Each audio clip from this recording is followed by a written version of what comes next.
I've got free picks here for your Sunday card on St. Joe's, LaSalle, and Virginia, Maryland coming up in just a moment. First, guys, I was driving home last night. I'm listening to ESPN and Bob Valbano's show. Happens to have Jack Ford on now. Ford has filed a piece for 60 Minute Sports on Showtime. Did I give enough promotions there for various corporate entities? Christ almighty, somebody should send me a check for product placement. Anyway, Ford has filed a piece regarding the state of New Jersey and Governor Chris Christie's appeal of the 22-year-old federal law that prevents the state of New Jersey and anybody from legalizing sports betting, which of course New Jersey wants to do at the Atlantic City casinos and at their horse racing tracks as well. As you know, the state of Nevada is the only place that you have full legalized sports betting. I mean, listen, I don't count those ridiculous parlay cards that you can get at Delaware casinos during the football season. That's just a effing joke, okay?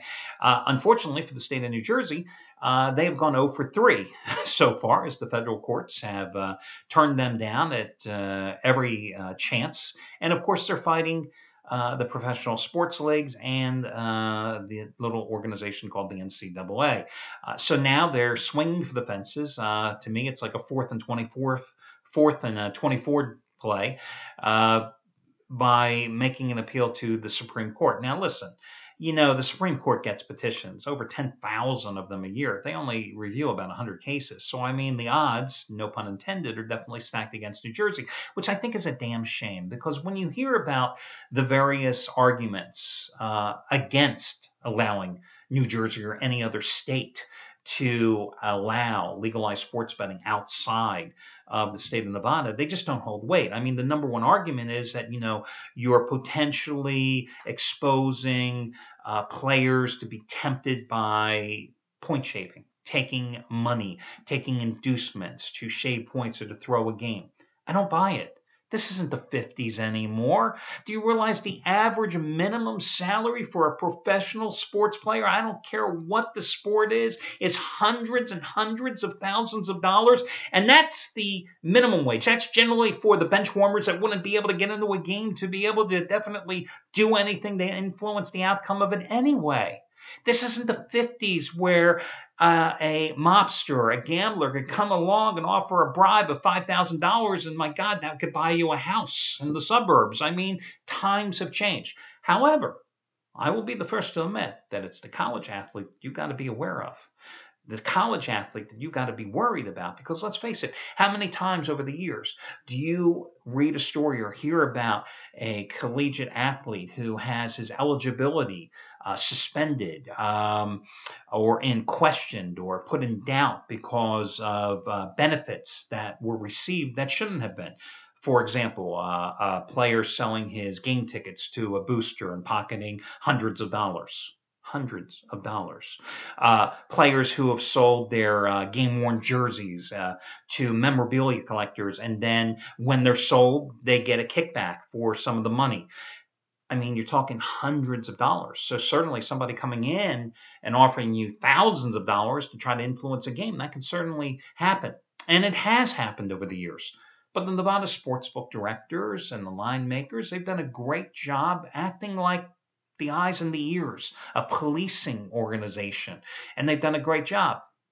Now, everything I just said, they've done a great job, right? So is it possibly going to hurt if other states also do a great job adding more eyes and more ears? I mean, seriously?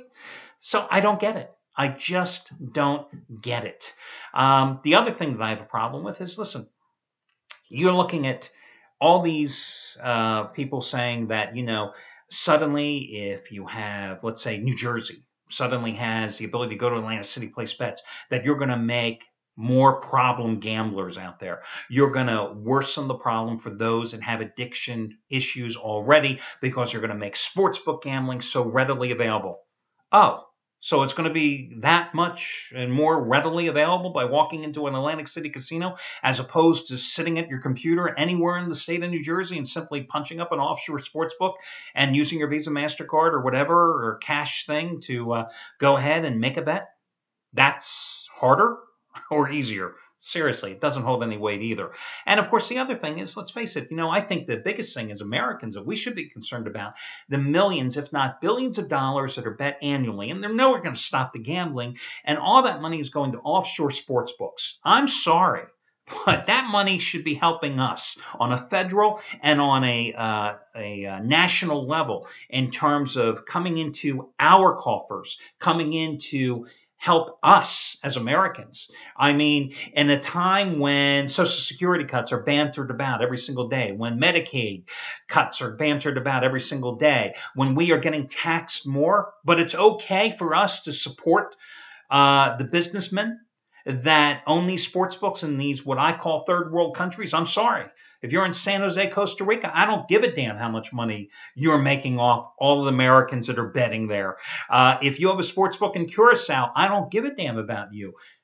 Millions, if not billions of dollars just going right out of our country for no reason at all when they could be sitting here.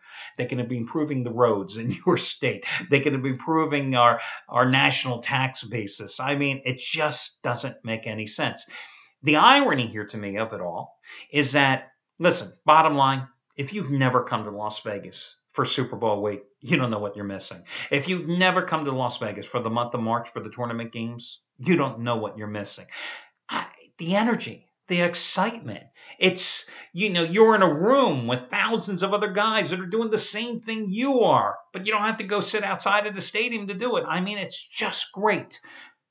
Well, you realize, of course, if New Jersey was to get legalized sports gambling, that means the people on the East Coast, they don't have to fly to Nevada anymore to do it. So it would certainly hurt the Nevada bottom line in terms of the handle and in terms of tourism.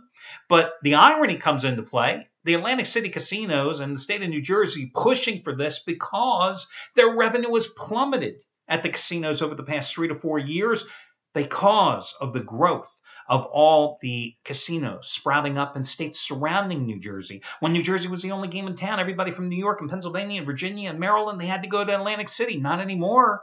They can go down their local turnpike and go find a casino anywhere in those states. You know what I mean? So there's the irony. Suddenly, it would be Nevada being hurt by New Jersey. But here's what will happen.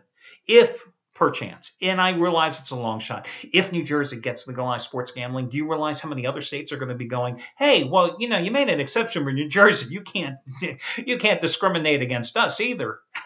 And is that such a bad thing? Because again, the quicker that we get the money not going to offshore sportsbook entities, the better off we will all be, I think, as Americans. Anyway, that's my my bully pulpit for today. Let me get to your free selections and let me get to your promos as well.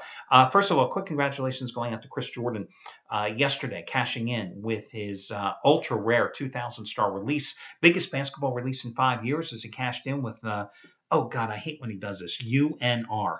Now, I realize being in Las Vegas, anybody in the state of Nevada, you know what UNR is. You guys out in Iowa are going, what the hell is UNR? It's Nevada.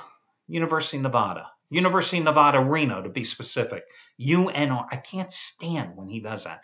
Anyway, UNR got the job done against UNLV, and he's now 12-6 in his 30-plus years as a handicapper with those 2,000 star college basketball plays. So congratulations to him. The other big play yesterday was Jeff Benton. He went down in flames with Arkansas, his third straight 150 dime release this season. Hit the first two, lost that one. Brian Rosica, his fourth straight winner this past week, a 50 dime double down bailout of the year. You got it for $29 last night. New Mexico getting the cover, holding on at San Diego State. So congratulations to him. Brad Wilton yesterday, 80 dime winner. You scored Tennessee by 27 points over Missouri. You got that winner as the half price play of the day. The half price play of the day for today, Sunday, is going to be Gabriel DuPont, 100 dime college basketball winner, number 7 out of 9. That is his biggest and highest rated play. It's his Big Ten game of the year, Penn State and Minnesota. He's going for winning day number 20 out of 31 over the past month. $10 bettors up a little over $4,400. Not bad for a guy who I added to the site the day before the Super Bowl. You can get his play today for half price simply by using coupon code HALF, H-A-L-F. Now, the other promotion For example, Brian Rosica yesterday, when you got his winner, his bailout game of the year in New Mexico for $29. That other type of promotion today, again, something that I started about 3 or 4 weeks ago, which you guys have certainly enjoyed. I try to pick a late night game from a handicapper that's on a roll and give that to you at a greatly reduced price. Because listen, you're no different than me. If you win or lose early, it affects how you play later. If you win, you want to double down. You want to try to build that bankroll even bigger. And if you lose early, you're looking for that bailout game. Well, here's one for you. Anthony Red. Second biggest NBA play this year, 75-dime winner, number 13 out of 16 overall. His interconference game of the year, the Pacers and the Mavericks, two suddenly struggling teams. It goes at 7:35 Eastern Time. $10 bettors up $2,200 the past 2.5 weeks following a red, and you can get the play for just $29. Regular price is $99. You get it for just $29 by using coupon code SAVE70, SAVE70. Now, let's get to your free picks, and I'll do this in reverse chronological order because the St. Joe's LaSalle game goes at 4 o'clock Eastern Time. The Hawks are -8. Now, Hawks, are they a bubble team? I don't personally think so, but listen, I'm not the bracket guy, okay? What hurt them is that they had won 6 straight and 16 out of 19 before collapsing late in the second half in a 76-71 loss at George Washington the other night. So they now take on LaSalle. This is a City Series game, Big Five game, blah, blah, blah. If you're from Philadelphia, you know what I'm talking about. They beat LaSalle already once, 75-64 back on February 15th, held the Explorers just 38% shooting. They are 6-1. St. Joe's is at the Hagan Arena, their home arena. Their lone loss coming to St. Louis, but they beat Red Hot Dayton and UMass teams when they visited, and VCU as well, in fact. The Explorers are coming off a home finale loss to George Mason. They were a 6-point favorite. They lost in the final minute, 59-57. They have really struggled. This is not the same quality LaSalle team that made that surprising Sweet 16 run a year ago. I mean, they barely won at Fordham, needing a bucket with like 0.07 seconds left in the game, and their game prior to that home upset loss at the hands of George Mason. Bottom line, they've lost 9 of their last 12 overall.